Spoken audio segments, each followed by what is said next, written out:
Mm. So usually yung strategy, nag-entry lang ako sa ano, sa breakout para may price action agad at volume. Hindi ako nag-enter dito eh. Usually nag-enter ako around dito. Kasi andito yung basta yung previous candle kanina. So tingnan natin if aabot siya sa TP na ganito.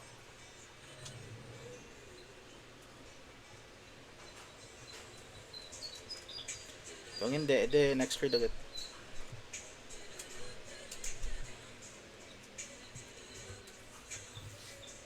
Kanina, dito yung SL ko sa baba. Diba? Ngayon, kung matago man ako nito, 0.03% kayo yung tago. So, okay na yun. Kasi, pero kung mag-gains naman ako ng ano, let's say, TP ko, kanyan, 2% sa funds ko.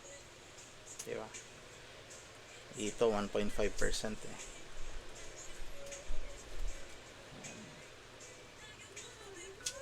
Dito na nga ako, magti-TP na ako dito. So, depende.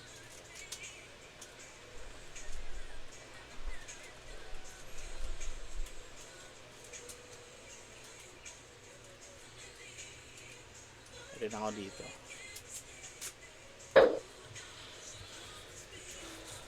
Pero iti-trail ko naman yun eh. So, tingnan natin.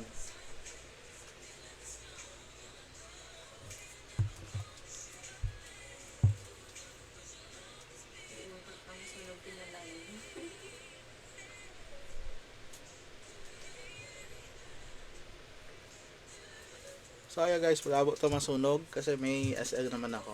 So manage nyo lang talaga yung fun. Saka, sa kabila, meron ako ditong BTC. May sell order ako. So tingnan ko kung papasok yan. Kasi kaya ko naman dalawa eh. Kung papasok to dito, ayan, magsaset ako ng SL then trading na ngayon TP. Wala na masyadong komplikasyon yung strategy. Wala na akong mga charts eh. Usually, titingnan ko lang yung 30 minutes. Ayan, ano yung upsides ko dito. Tapos yung 1 hour. Ayan, meron naman siyang trend support dito. Diba? Yung, may hit ata yung SL ko.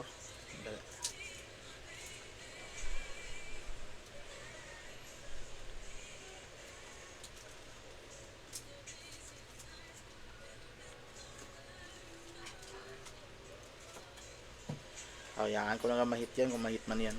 Next trade na lang. Kasi ang mangyayari kasi dito, diba? Pwede kasi siya mag-breakout eh. Kasi ang haba ng binaba. Okay. So if ever naman, pababa to, so walang choice. Ano ako, magsasell ako dito. May sell stop na ako.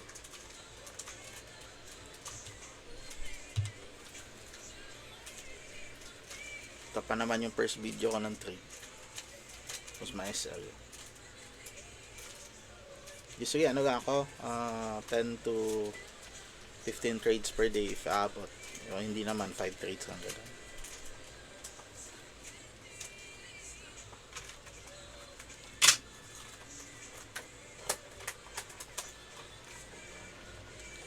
Andito, if ever tatagusin taga to na level ng SL ko, edi ano na, diba? GG na.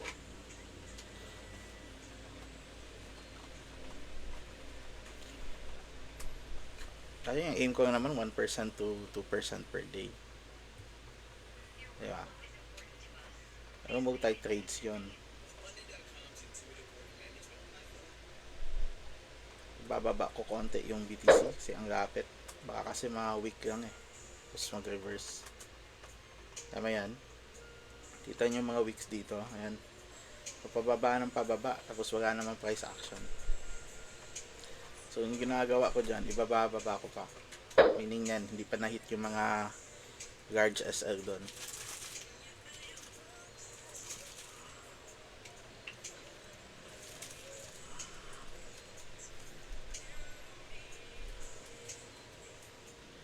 Ito, sign to na ano, strong pa rin yung longs. So, may pag-asa pa rin.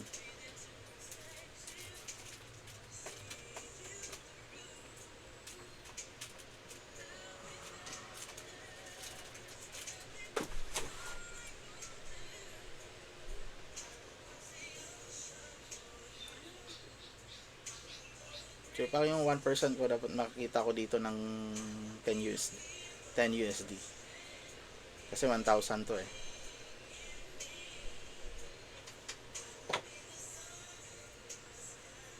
Ayan o. Kita nyo yun. Nabreak niya yung previous high. So, nasa ano pa tayo? Nasa volume pa tayo. Yan yung pagkaintindi ko sa mga candles. Wala na masyadong complication.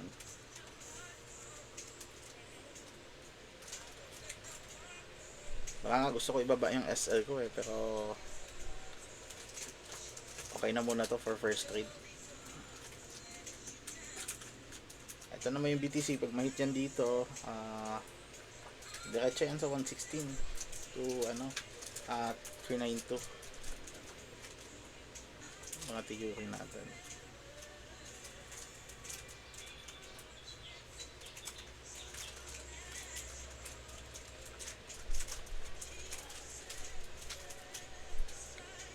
Mababa rin yung ano ko, yung bets ko, mababa din yung gains.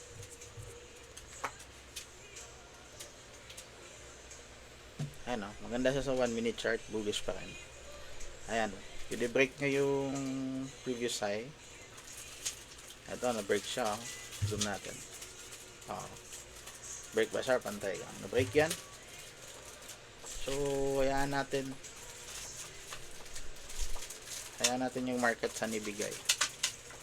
Hanggang dito, out time, ano siya? Out time niya na, ano, correction.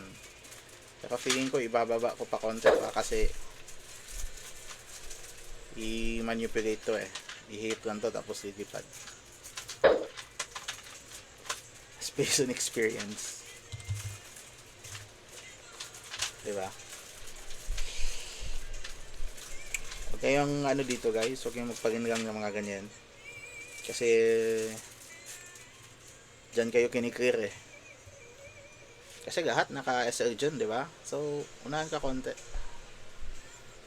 Kung high guts ka naman, ano, ibawasan mo yung guts mo kung di mo yan kaya ganitong SL. Yeah.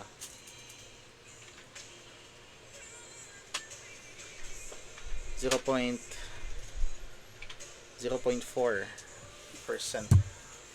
kung matalo.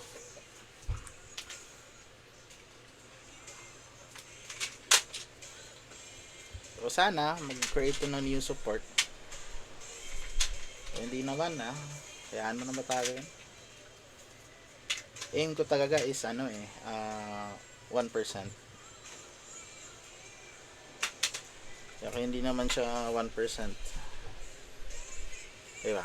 Papangit yung RRR ko. Titipig ako ng 0.5 ganun. Ayan, baka mag-attempt yan ng ano, fear ng SL ulit.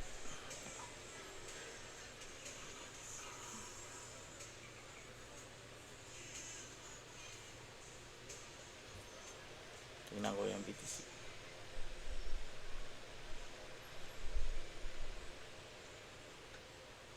Ayan, syempre kung dito ako, 'di ba? Dito ako nag-sell stop. Tama na 'yon. 'Di ba? Kung dinikit ko diyan. Usually kasi diyan nagdidikit yung mga sell orders niyo. Para sa akin hindi yan advisable kasi ilang beses na akong nabiktima diyan. So magsi-sell stop kayo unahan konti.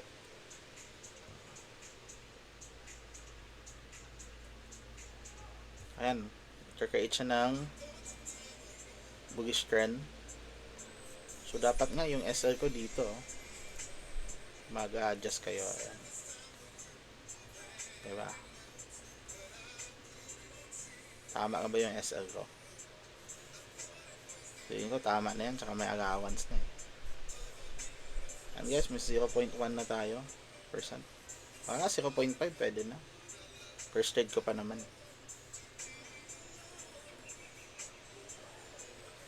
Wala na ako masyadong charting ginagawa. Yung sa akin ng momentum breakout. Yun yung tinitingnan ko. Tsaka yung upsides. No? Ano bang gagawin dito pag, di ba? Pag baba ng market. Hindi naman pwede pababa kanyang always, di ba? Ayan, nas mga, ano yan? 0. Konti pa yan. Yung mag 5, ano yan? Dito sana, 3390. Baka kunin ko na.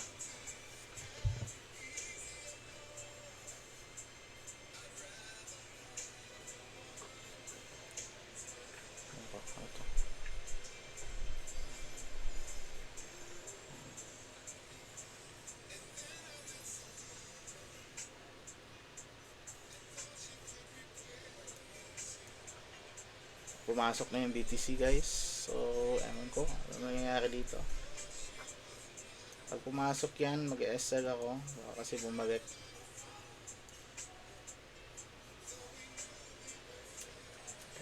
So, SL. Dito ako mag-SL. Yan.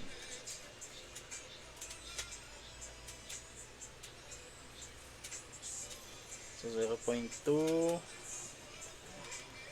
Ayaw ko muna mag-buy in kasi ano eh 0.3%, 0.5 okay na ako. Kasi may BTC naman eh. So magtuloy-tuloy yung BTC pababa, baka maganda yung reward.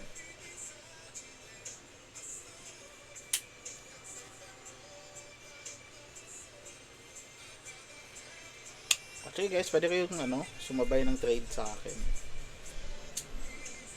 Di ako expert ha, ano pa rin ako. Mag-on training pa rin ako sa sarili.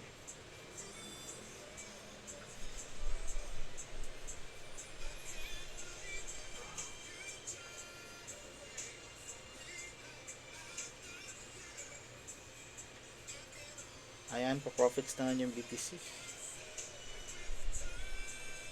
Kaya maganda sabay, try nyo sabay kasi mabilis naman talaga basahin yung trends eh. Saan papunta. Diba?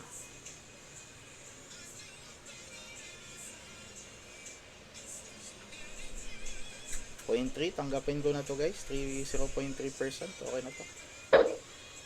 TP hit. Alam ko, aakyat pa yan pero okay na ako. Kasi meron naman akong BTC eh. Baka makafocus ako. Delete. Make sure na delete ko lahat. Ayan. Delete. Okay na yan. Titingnan ko na lang mamaya kung mag pullback yan. Ito naman tayong BTC guys. So, patalo ako dito.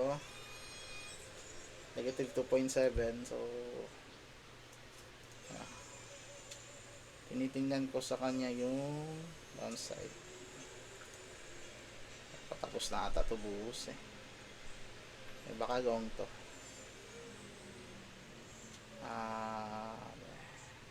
di tight SL ko na lang no? Para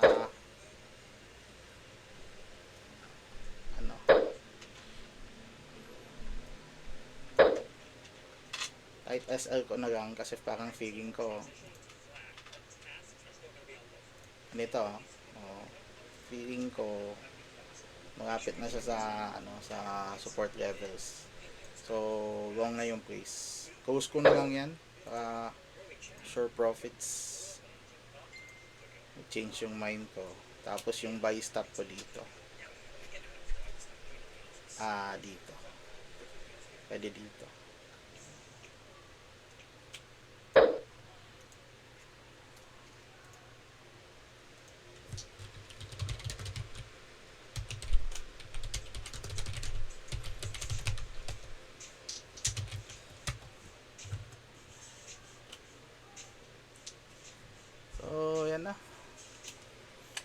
always ko tinitingnan yung direction doon ng market.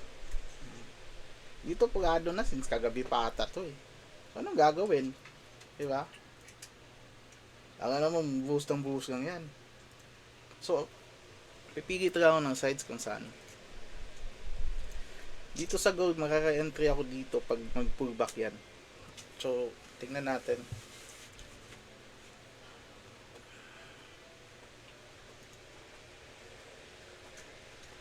Okay na muna yan. Mamaya ulit. Wala pang ligo eh.